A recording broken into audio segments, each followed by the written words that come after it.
দুনিয়া এবং আখিরাতে আমরা তোমাদের বন্ধু, তোমাদের চিন্তা নাই।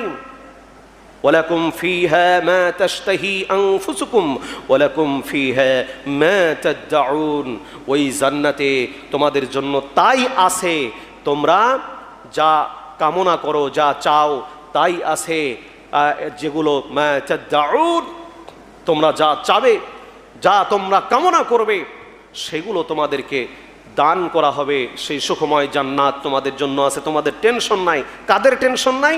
যারা পবিত্র আত্মা, আইয়াতুহান নাফসুল মুতমাইন্না, যেটা কোরআনে বলা হয়েছে, হাদিসে বলা হয়েছে নাফসু তয়্যিবা, পবিত্র আত্মা, একই কথা।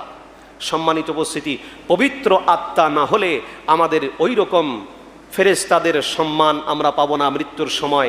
পবিত্র আত্মা না হলে আমাদের মৃত্যুর সময় প্রচণ্ড যন্ত্রণা অনুভূত হবে এবং অপমানকর শাস্তি। গত জুমায় বলেছিলাম, যারা আল্লাহর অবাধ্য জীবন যাপন করে, অবাধ্যতার ভিতরে নিয়োজিত এ সমস্ত ব্যক্তিদের মৃত্যুর সময় ফেরেশতারা এসে আগুনের দণ্ড বা চাবুক দিয়ে চেহারায় অথবা পিছনে আঘাত করবে, মারবে, শাস্তি দেবে, এরপরে জান কবজ করবে।